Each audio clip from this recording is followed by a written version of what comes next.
Be me, 32, Director of Student Equity Initiatives at a state university. Been in this role for 3 years now. Honestly thought I'd be changing the world by now. Instead, I'm staring at a spreadsheet that makes my stomach turn. Male enrollment down 23% over 5 years. Female students now outnumber males 61 to 39. Getting worse every semester. Dean called an emergency meeting about it. I walked in thinking I'd just nod along and get back to planning our Women's Leadership Summit. Turns out they wanted solutions, from me specifically. Meeting starts, and Dean Thomas pulls up the numbers. Engineering program used to be 70% male.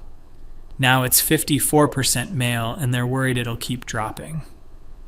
Computer science down to 65% from 82%. Even the business school is seeing declines. Dean asks me directly what I think is causing it. I give him my honest assessment. Well, we've made campus much more welcoming for women over the past decade. It's natural that men might feel less centered here. That's actually a good thing in terms of equity. He stares at me.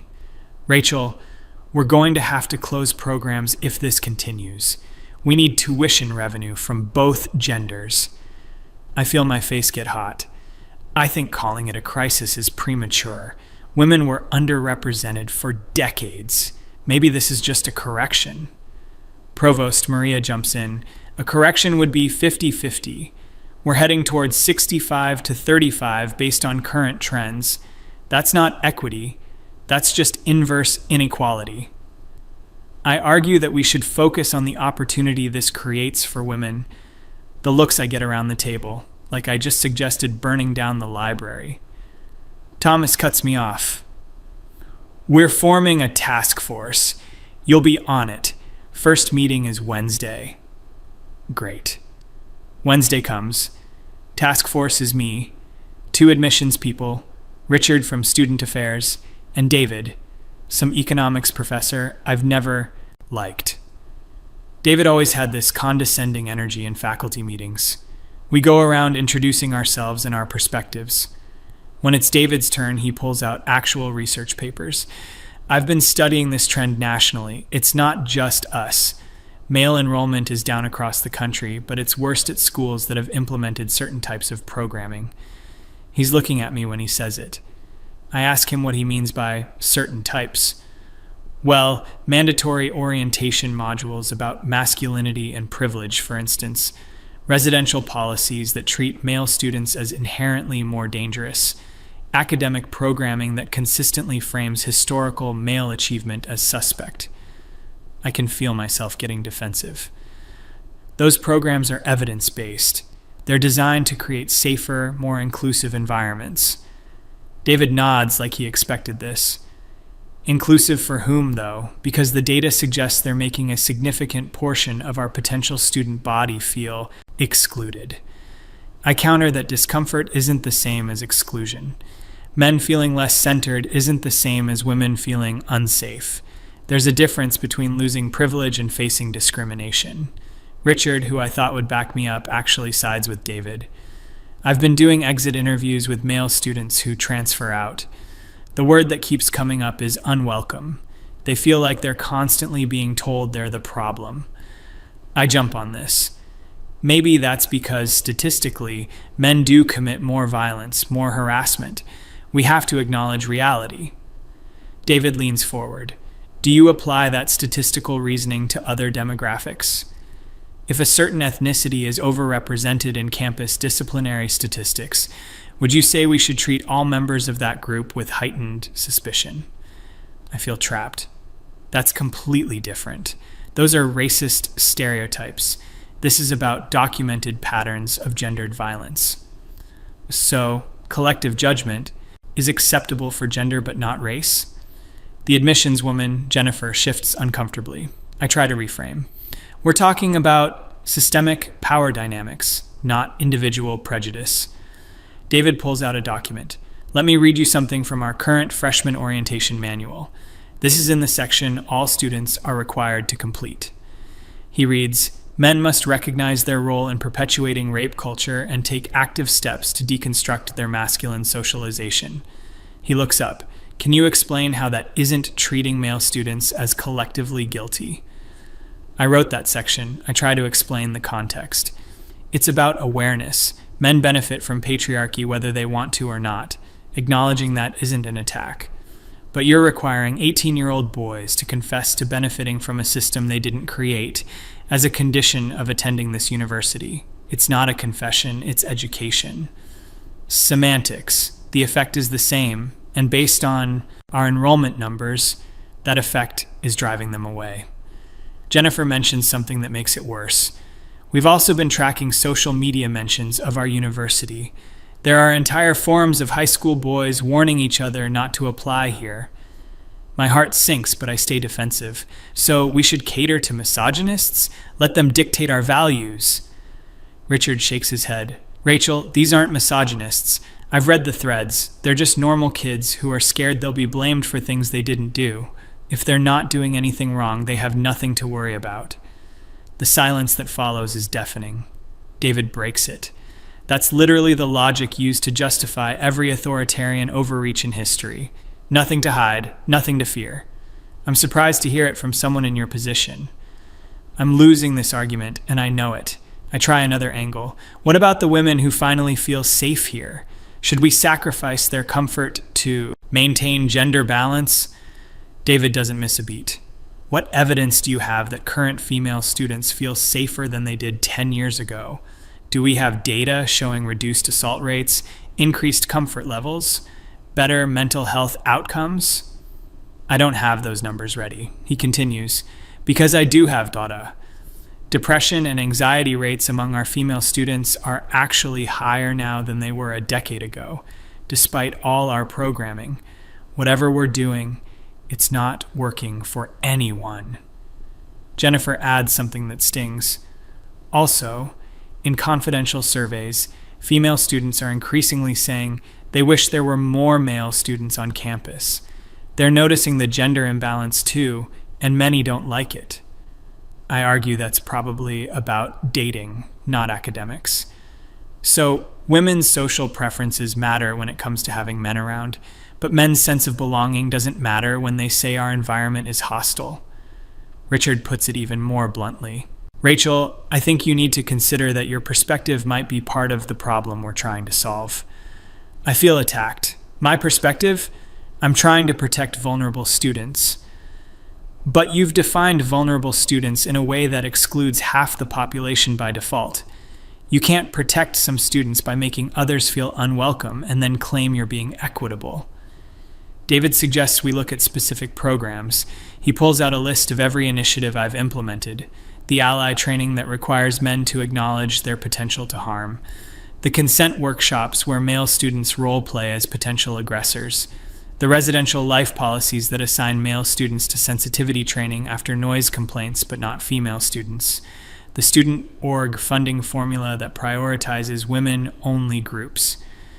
Seeing it all listed out like this makes me uncomfortable. I defend each one individually. David dismantles each defense. The ally training, you say? It's voluntary, but it's required for student leadership positions, residence hall jobs, and teaching assistantships. That's not voluntary, that's coercive. I argue those positions require higher standards of political compliance. You're essentially requiring male students to adopt your ideological framework to access opportunities. How is that different from a religious institution requiring statements of faith?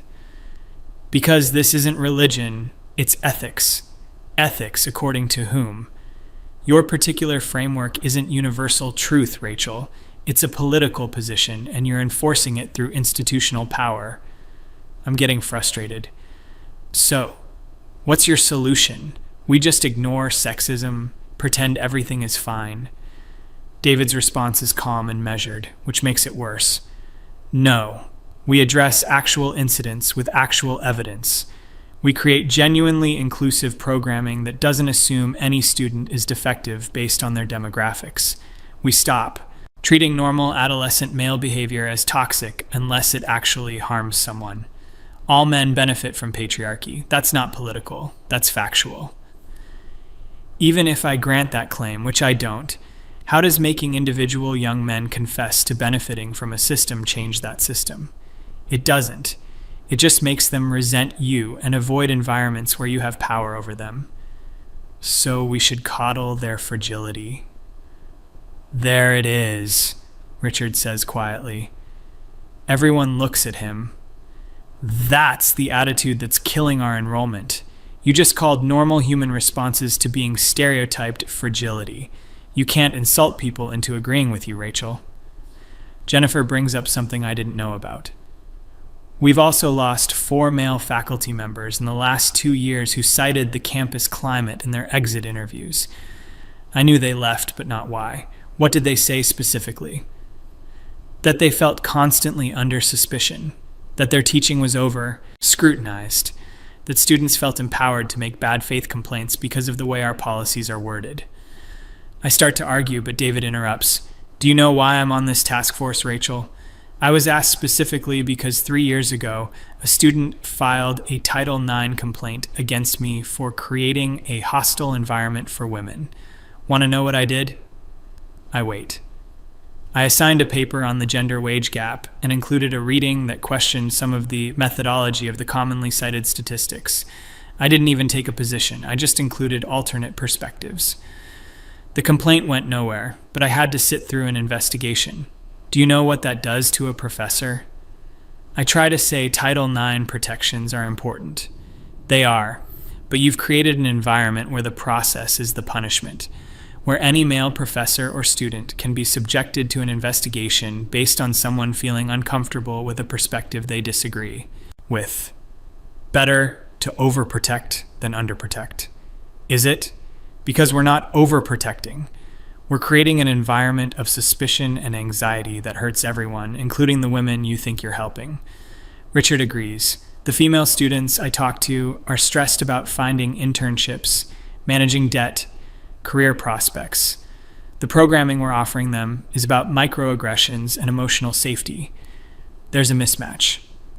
I feel like I'm being ganged up on. So, everything I've worked for is wrong? All the progress we've made? David's voice softens slightly. What progress, Rachel? Specifically, what measurable outcomes have improved because of your programs? I list things. Women feel more empowered to report harassment. We have more women in leadership positions. We have more awareness of gender issues. Reports are up, but are actual incidents down? Or have you just lowered the threshold for what counts as harassment? I don't have data on actual incidents. And women in leadership positions, is that because of merit-based achievement or because you've created quotas and set-asides? There's nothing wrong with affirmative action. There is when it creates resentment and undermines the accomplishments of the very people you're trying to help. If everyone knows positions are allocated by gender rather than merit, it delegitimizes women's achievements. Jennifer drops another bomb. We've also seen a decline in applications from high-achieving male students specifically. The boys who are still applying have lower average test scores and grade point averages than 5 years ago. Maybe that reflects that testing is biased. David actually laughs. You can't have it both ways. Either academic metrics matter or they don't. But you can't say they matter when women outperform and dismiss them when men do. Richard adds, and this matters for campus culture too. The male students we are getting are, well, they're not the ones who'd challenge the status quo in good faith ways. We're selecting for compliance or apathy. What's wrong with compliance with basic human decency? Because you've defined basic human decency to include ideological positions that reasonable people can disagree with. The meeting goes on for another hour. Every point I make gets countered. Every program I defend gets questioned. David asks me directly at one point, Rachel, do you actually like men as a category? I'm taken aback. What kind of question is that? A relevant one. Because everything you've built here seems premised on the assumption that men are defective women, that masculinity itself is a problem to be solved rather than a natural expression of human diversity. Masculinity as currently constructed is harmful. To whom? Says who? Based on what universal standard? Based on outcomes. Violence, aggression, dominance. Some men are violent, vanishingly few, actually, but you're treating all men as potentially violent and requiring they prove otherwise. That's textbook prejudice. I try to explain intersectionality, how men have structural power even if individuals don't feel powerful. David nods along, then asks, do the boys who grow up in poverty, who have no father figures, who struggle in school systems designed for female learning styles, who die by suicide at 4 times the rate of girls, do they have structural power? Yes, because they're still men in a patriarchal society. So even when they're suffering more than their female peers by every measurable metric, they're still privileged. Privilege isn't about feelings. No, but clearly enrollment numbers are, and those boys aren't choosing to come here. Richard brings it back to practical concerns. We need actionable changes. The dean wants recommendations by next month. I know what's coming. David suggests a complete audit of all my programs. Jennifer wants to revise orientation materials. Richard suggests male-specific mentoring and support programs. I object to the last one immediately.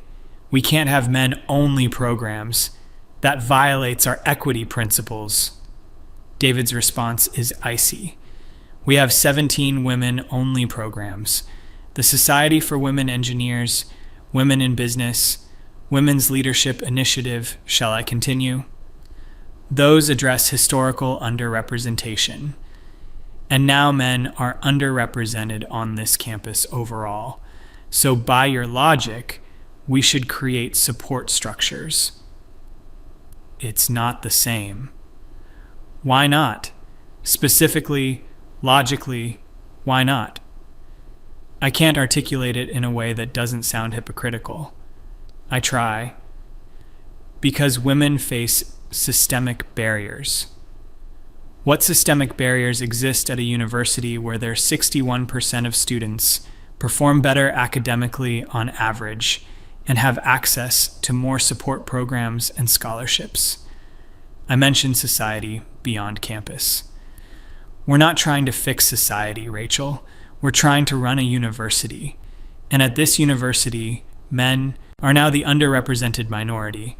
The word minority applied to men feels wrong, but I can't explain why. Jennifer suggests something that makes me want to scream. What if we did targeted outreach to male high school students?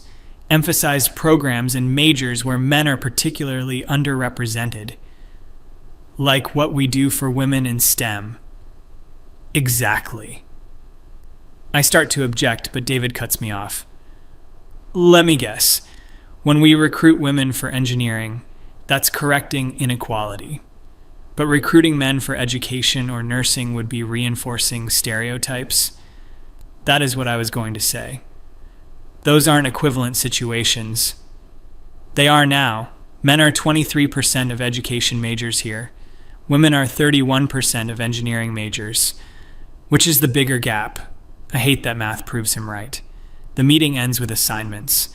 I'm supposed to draft revised orientation materials, remove gender-specific language that implies collective guilt, create programming that's actually inclusive.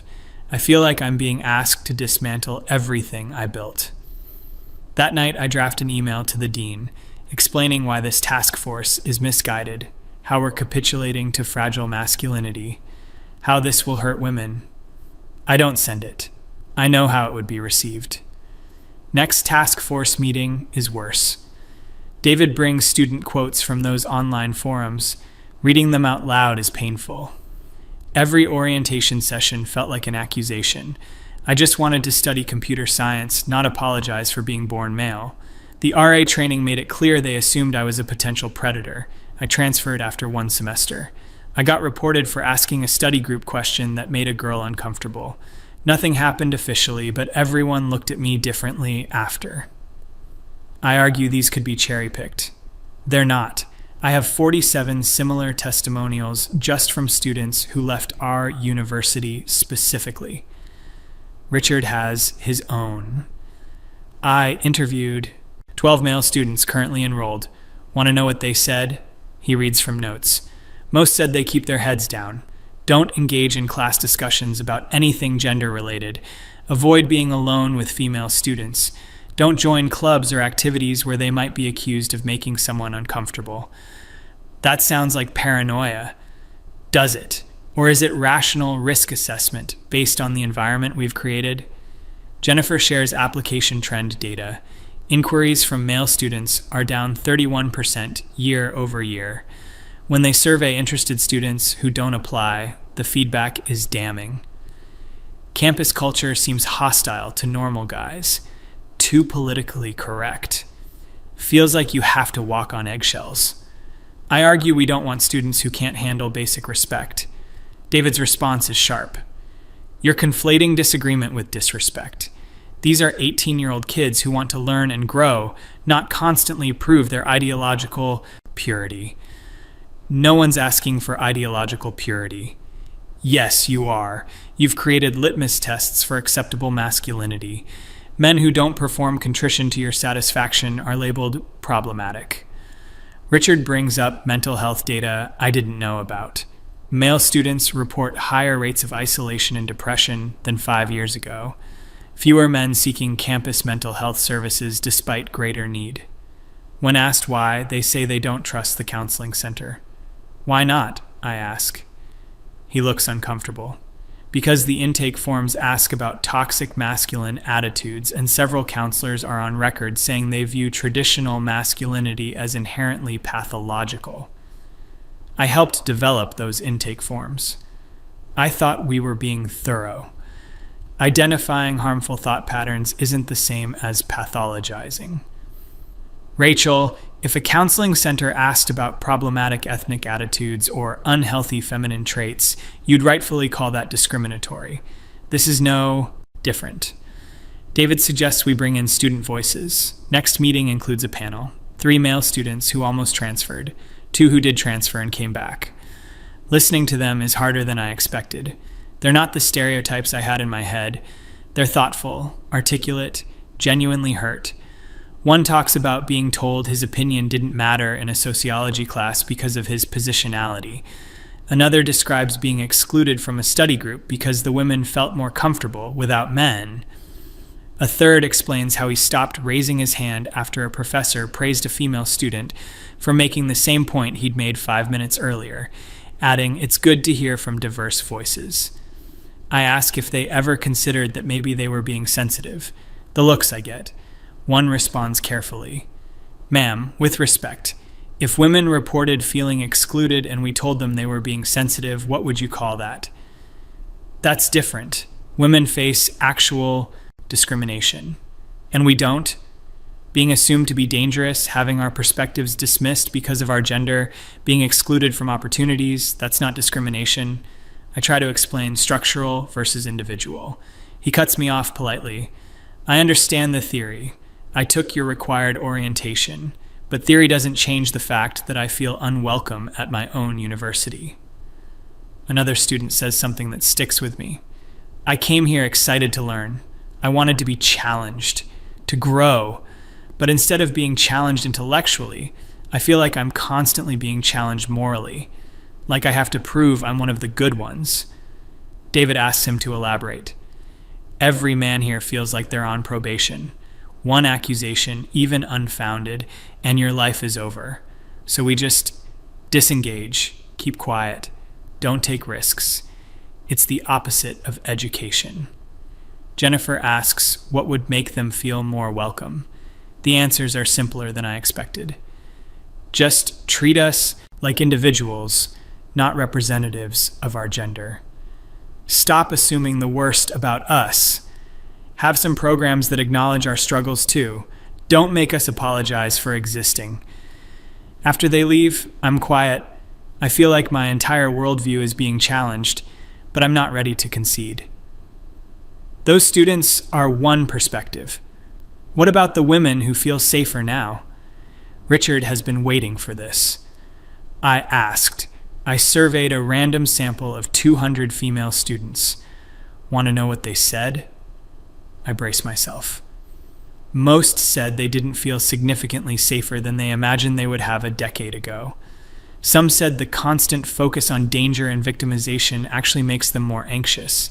And several said explicitly they think we've overcorrected. He shows me the data. It's not what I expected.